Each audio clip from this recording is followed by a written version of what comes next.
Hi, welcome to exceloptim.com. My name is Pedro Camargo, and today I'm going to talk about TransCad macros, or how to run TransCad macros from Excel. Uh, the first thing to do is to run or to write the TransCad macro. The second thing is to compile it, and the third is to run it from Excel. Write the macro in Excel and run the TransCad macro. The activity we're gonna perform today, as an example, is, let me find the files. It's here. We're gonna save these three map files into JPEGs. They're fairly simple activities, fairly simple line codes in TransCad, so it's a good example. This is the macro, the GISDK macro, written to do this activity. We have here as inputs, as parameters, the folder where the maps are, the map name, and the JPEG name. We're going to compose the map name, which is the folder plus the map name. We're going to open the map, save to JPEG, and close the map. I have as default in the end of all my macros run this G30 file close all, because this really closes everything in TransCad. It leaves nothing open in memory. So since the macro is written in TransCad already, let's compile it. To compile, we're going to go to Tools, GIS Developers Kit. We're going to go in the middle button, Compile to UI. Click on it. We're going to go to the macro. Double click on it. And I'm going to save in the same with the same name. Macro.rsc. It's gonna be an interface.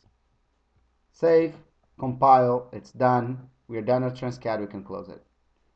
What TransCad generated was these 7 files here. It's a DBD, but it's not a geographic file, of course. Now we have to run to write the Excel macro. The Excel macro, let's first look at the example for a single map. The core of the macro, the heart, is these 3 lines here. First, we're going to open a shell TransCad. So you got to know where TransCad is installed on your computer. We're going to create the object that is the automation server, and we will run the macro with this command. So it's the object.macro, and you have these parameters. These 3 parameters are the macro name. If you don't recall, the macro name was map to JPEG. We have the macro folder, where the macro is, this folder here. The macro.rsc, which is where the code is. And then the parameters of the macro that were the project folder where the maps where the map is, the map name, and the JPEG name. These 3 lines here are just closing TransCad after TransCad is done, and here are just the parameters, just the variables for inputting. So we're going to run this macro, save one map, I'm going to run it, open TransCad, close TransCad, it's fine. Let's go back there. Okay, here it is, example.jpg generated via macro. I'm going to delete it for now. Let's go back to Excel, Visual Basic, all the maps. And the difference between this macro and the previous one is a VBA issue, right? It's only VBA code.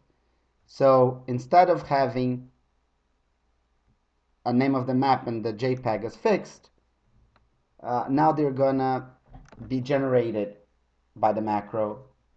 With the project folder, I'm gonna search all the .map files, and I'm gonna loop until no map files are found anymore. First, I'm generating the JPEGs as the same names of the maps, with the difference of the extension, of course. So I'm replacing, this line of code is replacing the .map in the end with the .jpeg. I'm running them, and I'm running the macro, searching for the next one and looping. And then I'm closing TransCad too. So I'm gonna run this macro now. Runs, blinks a little bit, takes some time. And there you go. All three maps generated. The California, the US, the California, and the Texas map. Well, that's it for today. All the maps, all the files used in this example are available for download on my website, exceloptimum.com. The link for the posting where when I talk about this problem of Excel talking with TransCad or interacting with TransCad has its link in the description of this video. Thanks for watching and see you next time.